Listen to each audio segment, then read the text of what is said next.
እዙይ راديو إرنا ድምፂ ራዲዮ ኤረና እዩ። ዕለታዊ ዜና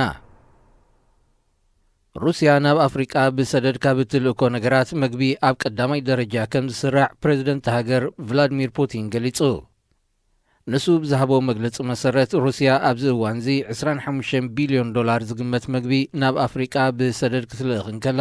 መሸጣ ኣፅዋር ናብዛ ኣህጉር ድማ $15 ቢልዮን ከም ዝበፅሕ ጠቒሱ።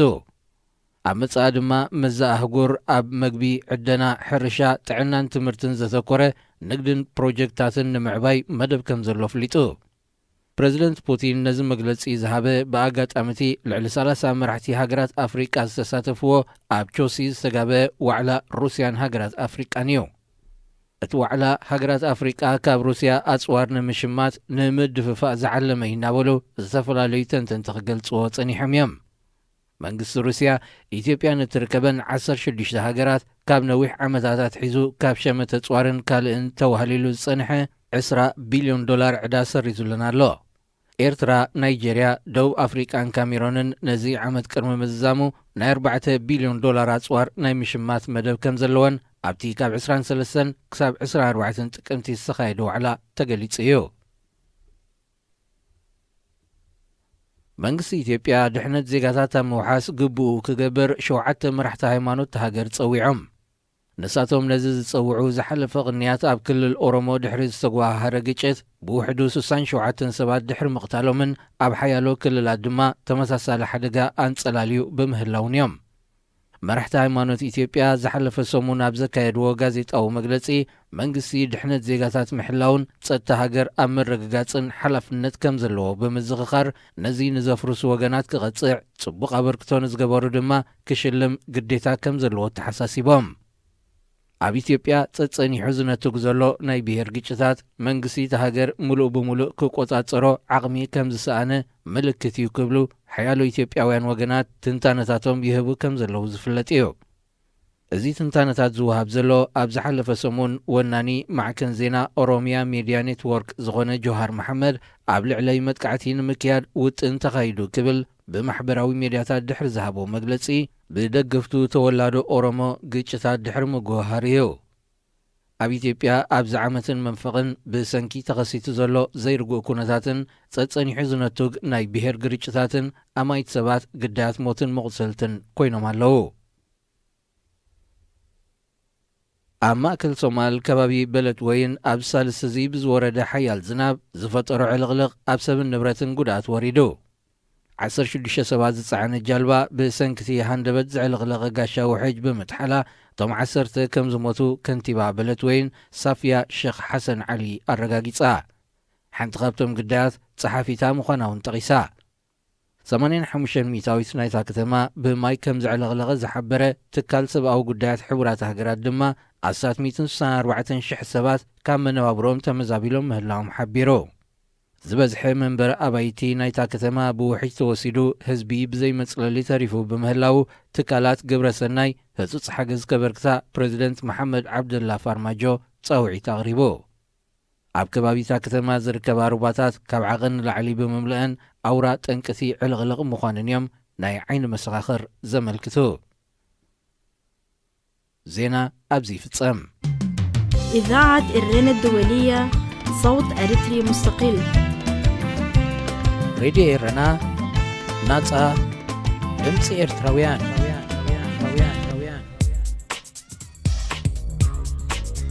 መደብ መንስያት ኣብ ሬድዮ ኤረና። ሰላም ንዓኹም ይኹን ዝኸበርኩም ሰማዕቲ ሬድዮ ኤረና ብሓፈሻ ብፍላይ ከዓ መደብ መንእስያት ከመይ ትቕንዩ? ኣብ ዘለኹምዎ ሰላም ክትህሉ እናተመነና ንሎሚ እቲ ኮኸብ ወዲቑ ዝብል ብነቢል ቁስምላስ ዝተጻሕፈ ጽሑፍ ከነቕርበልኩም ኢና። ክሳብ ፍጻሜ መደብና ምስ መደብኩም መደብ መንእስያት ሓቢርኩም ክትጸንሑ ብኽብሪ ዝዕድመኩም ኣኽበረት መሓርኤ ሰናይ ጻንሖት። هذه إذاعة إرنا. هنا إذاعة إرنا الدولية. እታዓቢ ዳዕሮ ወዲቑ ዜና ዕረፍቲ ዚግሙንድ ቦውማን ካብ 1925 ክሳብ 2017 ብነቢል ኣሕመድ ቁስሙላ ብዕለት 9 ወርሒ 1 2017 ዓለምና ሓደ ካብቶም ብሉጻት ደቃሲ ኢና ዚግሙንድ ቦውማን ፕሮፌሰር ተጣባቃይ መሰላት ደቂ ሰባት ዓብይ ሃገራዊ ሓሳባይ ተመራማሪ ማሕበራዊ ስነ ፍልጠትን ፍላስፋን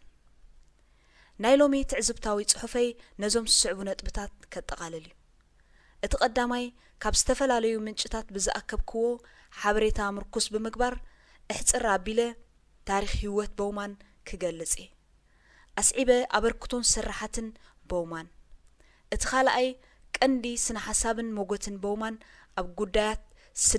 ስደተኛታት ከምኡን ዝተፈናቀሉ ሰባት ብጽማቕ ከቕርብ ክፍትን እቲ ሳልሳይን ናይ መወዳእታን ድማ ተራን ኣገዳስነትን ስነ ሞጎት ቦውማን ምስቲ ኣነ ዝገብሮ ዘለኹ መጽናዕቲ ብዛዕባ ኩነታት ብዘይ ኣላይ ዝተሰዱ ትሕቲ ዕድመ ኤርትራውያን ስደተኛታት ኣብ መበቆል ዓዶም ኤርትራ ኣብተን ከም መሰጋገሪ ዝተጠቕሙለን ሃገራት ከም ሱዳን፣ ሊብያ፣ እስራኤልን ከምኡን ናይ መወዳእታ ዝበጽሑለን ሃገራት ኤውሮጳ ብምትእስሳር ትዕዝብተይ ክዛዝሜ በቲ ቀዳማይ ዛዕባ ጀሚረ ኣለኹ ቦውማን ብ19 ሕዳር 1925 ኣብ ከተማ ፓውዛንን ፖላንድ ተወሊዱ ቦውማን ናይ ትምህርቲ ግዚኡ ኣብ ዩኒቨርሲቲ ዋርሶ ኣሕሊፍዎ ናይ ካልኣይ ዲግሪ ማዓርግ ብ1954 ረኺቡ ኣብ ዩኒቨርሲቲ ዋርሶ ከም መምህር ኮይኑ ክሳብ 1964 ሰሪሑ ድሕሪኡ ናብ ዩኒቨርሲቲ ሊድስ ብ1971 ተጸንቢሩ ካብቲ ግዜቲ ኣትሒዙ ድማ ከም ፕሮፌሰር ማሕበራዊ ስነ ፍልጠትን ፍልስፍናን ኮይኑ ኣገልጊሉ ብ9 ጥሪ 2017 ድማ ኣብ መበል 91 ዓመቱ ኣብ ከተማ ሊድስ ዓሪፉ ቦውማን በዓል ሓዳርን ኣቦ 3 ውሉድን እዩ ናይ ስራሕ ተመክርኡ ብዝምልከት ድማ ኣብ እስራኤል ፖላንድ ሃገረ እንግሊዝ እናተመላለሰ ኣሕሊፍዎ ቦውማን ክሳብ 57 ዝኾኑ መጽሓፍቲ ጽሒፉ ልዕሊ 100 ዝኾኑ መጽናዕታዊ ጽሑፋትን ገምጋማትን ኣበርኪቱ ቦውማን ካብ ዝልለየሎም ጠባያት ጽሑፋቱ ኩሉ ግዜ ንጹራትን ብሓጸርቲ ዓረፍተ ነገራትን ዝተሰረቱ እዮም ብዙሓት ኣድነቕቱ ክገልጽዎን ከለዉ እቲ ኣዝዩ ብሉጽ ዓለም ለኻዊ ማሕበራዊ ሓሳብ ኢሎም ይጠቕስዎ ጽሑፋት ቦውማን ኣብ ክሊ ቴማታት ግዝያውነት ማለት ሞደርኒዝም ህልቂት ኣይሁዳውያንን ኣብ ካልኣይ ኩናት ዓለም ሆሎኮስት ኪንዮ ግዝያውነት ፖስት ሞደርኒዝም ኣህላኽነት ኮንሱመሪዝም ከምኡን ፈሳሲ ግዝያውነት ሊኪድ ሞደርኒዝም ይዞሩን ይጠቃለሉን ኣብ ጉዳያት ስደትን ስደተኛታትን ብዝምልከት ድማ ኣብዚ ቀረባ እዋን ምስ ቴሌቪዥን አልጀዚራ መደብ ቶክ ቱ አልጀዚራ ኣብ ዝገበሮ ቃለ መጠይቕ ንስነ ሓሳብ ቦውማን በዞም ስዒቦም ዝጥቀሱ ነጥብታት ከጠቃልሉ ይከኣል ኣብዚ ሕጂ እዋን ንዓለምና ካብቶም ኣሸጊሮማ ዘለዉ ነገራት ሓደ ፍርሒ ፌር እዩ ይብል ቦውማን በቃላቱ ፈሳሲ ፍርሒ ሊኩዊድ ፌር ቅርጽን ርጉእነትን ዘይብሉ ፍርሒ ፈሳሲ ፍርሒ በኣገላልጻው ቦውማን ዘይርጉእን ዘያተኣማማኒ ፍርሒ ብዛዕባ መጻኢ ምህላው ማለት እዩ ስለዚ ዝተፈላለዩ ማሕበረሰባት ነዚ ፍርሒ መፍትሒ ንምድዳይ ኣብ ልዑል ጭንቀት ይርከቡ ከምኡ ስለ ዝኾነ ድማ ተርእዮ ምስፍሕፋሕ ሕሉፍ የማናዊ ሰልፍታት ኣብ ኤውሮጳን ካልኦት ሃገራትን ዝረአ ዘሎ ምኽንያቱ መራሕቲ ዞም የማናዊ ሰልፍታት ነዚ ፍርሒ ከም ጉልባብ ተጠቒሞም ንናቶም ጥቕምን ፖለቲካዊ መዓላን ይጥቀሙሉ ኣለዉ ኣገዳስነት ፈሳስ ፍርሒ ምስ ሕቶ ማሕበራዊ ደርቢ ወይ ክላስ ብምትእስሳር ቦውማን ከምዚ ይብል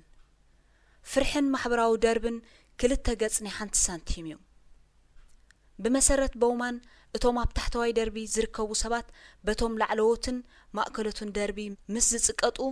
እንጽርጽሮቶምን ወጽዖኦምን ነቲ ኣብ ዓዶም ንዕቑባ ዝመጸ ስደተኛን ወጻተኛን የላጉብሉ ነቲ ንኹሉ ንዘጋጠሞም ማሕበራዊ ቁጠባን ከምኡን ፖለቲካዊ ተነጽሎታትን ግለላን ጠንቂ ምዃኖም ከወንጅልዎም ይረኣዩ ኣለዉ ብመንጽሩ እቶም ኣብ ማእከላይ ደርቢ ዝርከቡ ድማ በቃላት ቦውማን ፕሪኬሪየት ናብቲ ዝነበርዎ ታሕተዋይ ደርቢ ከይምለሱ ዓብይ ሻቅሎትን ፍርሕን ስለ ዘለዎም ብወገኖም ብዙሕ ተጻብኦን ፍርሕን ኣብ ልዕሊ ስደተኛ የርእዩ ብተወሳኺ በኣገላልጻ ቦውማን ስደተኛ ኣብ ዓዱን ከሎ ወይ ድማ ከይተመዛበለን ከሎ ኣዝዩ ክቡርን ሕፉርን እዩ እንተኾነ ብሰንኪ ዘጋጠሞ ኩነታት እቲ ክብሩ ናብ ተጸባይን ተመጽዋትን ይልወጥ ኣብ ተቐበልቲ ሃገራት ዝርከቡ ታሕተዋይን ማእከላይን ማሕበራዊ ደርቢ ዝርከቡ ሰባት ነቲ ኣብ ውሽጦም ዘሎ ፍርሒ ወይ ምስሊ ናይ ዘይተኣማማኒ መጻኢ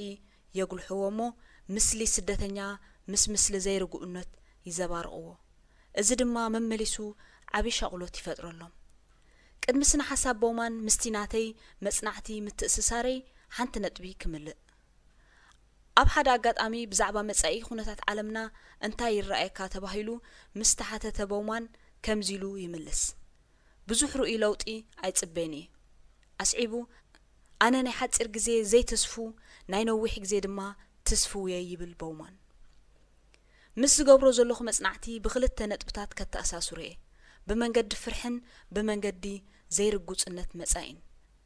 በቲ ቀዳማይ ክጅምር ኣብ መጀመርያ 2010 ክሳብ 2015 ዋሕዚ ኤርትራውያን ስደተኛታት ናብ ኤውሮጳ ብዝተዓጻጸፈ ዓብዩ ብቁጽሪ ጥራሕ ዘይኮነስ ብትሕዝቶውን ካብቲ ፍሉይ ትሕዝቶ ድማ ብቁጽሮም ብዙሓት ዝኾኑ ትሕቲ ዕድመ ብዘይ ኣላይ ዝተሰዱ ቆልዑ ስለ ዝነበሩ እዩ ስለዚ ሃገራት ኤውሮጳ ቅድሚ ሕጂ ሪኦንኦ ዘይፈልጣ ዓይነት ስደተኛታት ቆልዑት ከእንግዳ ተራእየን እዚ ተረኽቦ ዓብይ ፍርሒ ፈጠረ ብፍላይ ድማ ነቶም ትሕቲ ዕድመ ቆልዑት ሓንጸጽትን ተግበርትን ፖሊሲ ኣለይቲ ከምኡውን ክኢላታት ነዚ ጉዳይ ብኸመይ ከም ዝሕዝዎ ከም ዝኣልይዎን ዓብይ ብድሆ ኾኖም እዚ ዝተጠቕሰ ኣጋጣሚ ድማ እቲ ፈኸም እናበለ ዝምዕብል ዝነበረ ጽዋ ዲስከርስ ኣንጻር ስደተኛ ዝያዳ ኣጓሃሃሮ ብዝተፈላለዩ ፖለቲከኛታት ድማ ዝተፈላለዩ ቃላት ክዘንቡ ጀሚሮም ካብኣቶም ንኣብነት ንምጥቃስ ሱናሚ ስደተኛ ውሕጅ ስደተኛ ሕንፍሽፍሽ ስደተኛ ኣብ ቀረባ እዋን ድማ ዕስለ ስደተኛ እናተባህለ ነቲ ጽዋ ፍርሒ የጋውሐሎ ናብ ቀንዲ ጉዳይ ክምለስ ምትእስሳር መጽናዕተይ ምስ ስነ መጎት ቦውማን ብመንገዲ ፍርሒ ዘብሎ ዋሕዚ ኤርትራውያን ትሕቲ ዕድመ ቆልዑ ብዘይ ኣላይ ተሰዱ ነቲ ኣቐዲሙ ዝነበረ ስግኣትን ፍርሕን ዝያዳ ኣጓሃሂሮሞ ብፍላይ ነቲ ናይ ፍርሒ ጽዋ ኣንጻር ስደተኛ ብኣጠቓላሊ ዋሕዚ ኤርትራውያን ትሕቲ ዕድመ ስደተኛታት ኣብ ማእከላይ ቦታ ነይርዎ ሰጋእቲ ብቓላቶም ክገልጽዎ ከለዉ ብዛዕባቶም ልዕሊ ዕድመ እኹል ፍልጠትን ትሕቲ ቅርጽን ኣለና እንተ ብዛዕባ ዞም ትሕቲ ዕድመ ግና ኣፍልጦና ኣዝዩ ድሩት እዩ ምድላዋት እውን የብልናን ይብሉ ስለዚ ቦውማን ዝጠቐሶ ፍርሒ ምስቲ ብዘይ ኣላይ ዝተሰዱ ትሕቲ ዕድመ ቆልዑት ዝፈጥርዎ ፍርሒ ቀጥታዊ ርክብ ኣለዎ ናብ ዘይርግጹነት መጻኢ ክሰግር ሓደ ካብቶም ሓበራዊ ባህርያት ወዲ ሰብን እንስሳን ንንኡሳን ኣካላት ሕብረተሰብካ ምክልኻልን ምሕላውን እዩ እንተኾነ ግና እቶም ብዘይ ኣላይ ዝተሰዱን ዝስደዱ ዘለውን ትሕቲ ዕድመ ቆልዑት ካብ ዝዕሊ ማለት ኖርም ወጻኢ እዮም ምክንያቱ በቲ ዘጋጥሞም ሕማቅ ኣጋጣሚ ናይ ወለዶምን ኣለይቶምን ምክልኻልን ምሕላውን ትዕድልቲ ኣይገበሩን እዚ ካብ ዕሊ ዝወፀ ተርእዮ ነቶም ኣብ ሃገራት ኤውሮጳ ዝርከቡ ሰባት ፍሉይ ዘይርግጹነት መጻኢኦምን ብፍላይ መጻኢ ደቆምን ኣሰኪፍዎም እወ ብዛዕባ ደቆም እቶም ብስኖምን ብኣጽፋሮምን ዝከላኸሉሎም ደቆም ምስሊ ዘይርግኡነት ካልኦት ቆልዑ ዓለምና ምስቲ ፍርሒ ዘይርግጹነት መጻኢ ተደማሚሩ ብዛዕባ መጻኢ ደቆም ክሓስቡን ዘይርግኣት ክኾኑን ገይርዎም እዩ ኣብ መደምደምታ ዋሕዚ ትሕቲ ዕድመ ቆልዑት ምስቲ ቦውማን ዝበሎ ፍርሕን ዘይርግጹነት መጻኢን ቀጥታዊ ዝምድና ኣለዎ ዋሕዚ ትሕቲ ዕድመ ቆልዑት ነቲ ኣንጻር ዝምዕብል ዝነበረን ዘሎን ጽዋ ኣጋዲድዎ ነዚ ኣብ ግምት ኣቲኻ መጽናዕተይ ኣብ ኣምርና ኣተሓሳስባን መሰረታዊ ለውጢ ንምምጻእ ኣገዳሲ ተራ ክጻወት ተስፋ ይገብር ብተወሳኺ ከምቲ ሕሉፋት የማናውያንን ካልኦት ፖለቲከኛታትን استراتيجي فتحي تطقيمهم هاجراو مرجع زسعرون فرحي ززورون زلو أنون بمصنعتي كابو بزيف الاستراتيجي تسفا تطقيمو حيلن عقمن كمون أخالو تحت عدم إيرتراويان بمصنع أب أكادامن بوليسن لو تخمتسيو علاماي صحفي قدم مززامي نبت عبي دعرو سيغمون بومان كملس فلسفنان سنموغوتن بومان كينيو جزين بوتان زتأمتون ززرقوحن برؤيتي أبزخون عينة عودة تمرتن أبزخون كونتاتن هياويم بومان أب كريتشحن عسرتن أب إسطنبول تركي أب زنبرة كونفرنس بزعبا فيسبوك كمزيلو نيرو أنا يرد أنني سبات لعلي أما إتسخونو أعروخ اللوهم أنا جن عدمي لعل 8 عامت كنسو شمون تسباتوكا كقصر يشجرني كاب قالت بومان نردو انتلو هيوت بومان بصمونا استخببت من بارايو ولا كوا بومان ببحتاونت زملو هيوت انتحلفه فلسفنون سنه حسابون جغرافياكاوي دوبات سجيروم مليونات أعرخ فديروم اليوم بزيك العالم دما مليونات بحتاوين سبات ماميقون إذاعة إرنا الدولية صوت أريتري مستقل راديو إرنا ناصا دمص إرتراويان زخبركم تخاتلتي مدب منسيات نلوم زبلنا مدب كم تخاتلكم وينيرو أم مدبكم مدب منسيات حتى يكون رؤيته ويون بتحسطاتكم كتساتفوا مستدليو بأدراشنا radioirana@gmail.com بغوز تليفوننا 00 71 61 5 77 624 بمبال كتوكسونا تخلو كمون بتوسخي أبناء فيسبوك أدراشنا مدب منسيات اب راديو إرنا بمبال كتوكسونان كتحطونان تخلو مزترفو مدبات راديو إرنا نحدقكم كساب زمتصقنا سلام نخلنا مدب منسيات اب راديو إرنا